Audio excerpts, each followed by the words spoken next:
एक अंदाजे के मुताबिक पाकिस्तान में नौजवान नस्ल में बहुत सारे लोग जल्दी मर रहे हैं। द रीजन इज कि हमने 25 से 40 साल के लड़के को और लड़की को उसकी बुनियादी जिंदगी की जरूरियात से महरूम कर दिया।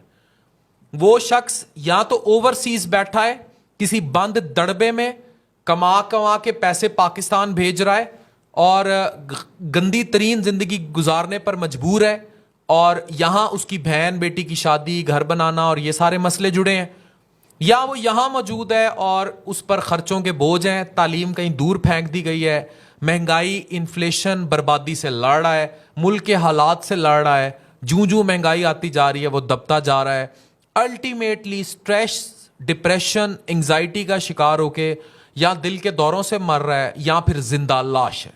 ये जिंदा लाश पाकिस्तानी जवानों की अब बहुत बड़ी कॉमन फिनोमिना के तौर पर सामने आई है। Reason is they are utterly depress.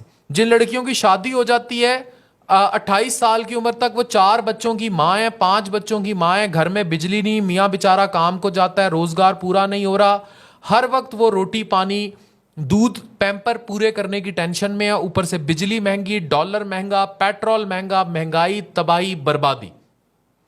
इस बर्बादी की वजह से ये नौजवान जिसने अपनी जवानी जीनी थी, उसने अपनी वो जवानी गर्क कर दी एक ऐसे मुल्क में पैदा होके जहां बहुत सारी जिम्मेदारियां रियासत और स्टेट की बनती थी।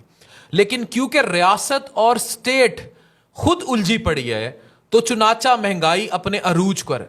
और इसी जमन में एक चीज जिससे हम बिल्कुल झुटलाए जा रहे हैं, और वो है इस एज ग्रुप की जहनी सेहत और जिस्मानी सेहत। ना इन बच्चों के पास एक्सरसाइज का टाइम है, ना इनके पास स्पोर्ट्स का टाइम है, ना इनके पास फैमिली के लिए टाइम है, ना रिक्रिएशन का टाइम है। यहां ये ऑनलाइन बैठे हैं 16-16 घंटे, आंखें फाड़ रहे हैं, दीदें फाड़ रहे हैं, ना नींद है ना कुछ है, और डिप्रेशन का, परेशानी का शिकार हो रहे हैं।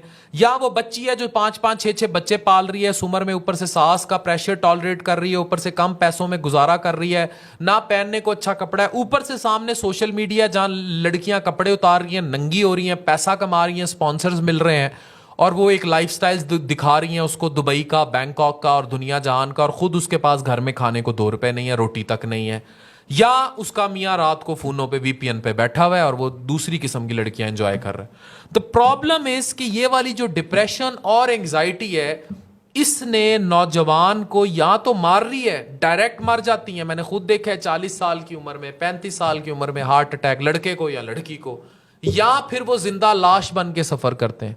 They have no creation in life, they do not know कि जिम कब करना है, दे डू नॉट नो कि एक्सरसाइज क्या है, उनको ये नहीं पता स्पोर्ट्स क्या है। वो ये समझते हैं कि बाहर जाके थोड़ी देर वॉक कर लेना अयाशी है।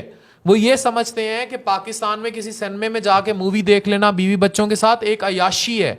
वो ये समझते हैं कि अगर थोड़ी देर कहीं स्विमिंग पूल में स्विमिंग करने का मौका मिल गया तो ये अयाशी है, जबकि ये सब उनकी बुनियादी जरूरत है।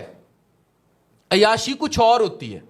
अयाशी वो यॉट होती है जो अरबी घुमाते हैं उर्वशी रौटेला के साथ। ये अयाशी नहीं होती, ये बेसिक नीड्स हैं। बिजली का आ जाना और चले जाना अयाशी नहीं है, बिजली का हर वक्त होना भी अयाशी नहीं है, इट्स बेसिक नीड। एक बच्चा जो 2 वक्त 3 वक्त रोटी खाता है, फिर एक्सरसाइज करता है, फिर 8 घंटे स्लीप पूरी करता है, और अपनी जिंदगी में ये सब बुनियादी जरूरियात हैं किसी भी इंसान की, नौजवान की, या अपनी।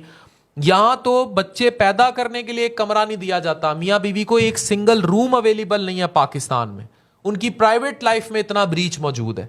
तो ये सारी चीजें क्यों उनको डिप्रेशन, एंजाइटी और स्ट्रेस में मुब्तला नहीं करेंगी, और इस स्ट्रेस, डिप्रेशन और एंजाइटी की वजह से पाकिस्तान का 25 से 40 साल का नौजवान एक जिंदा लाश बन चुका है, या वो वाकई मर जाएगा, जिएगा तो जिंदा लाश की तरह जिएगा। ये महंगाई सिर्फ गरीब नहीं खा रही, ये जवानियां भी खा रही है। डॉक्टर अफान कैसर, साइनिंग ऑफ।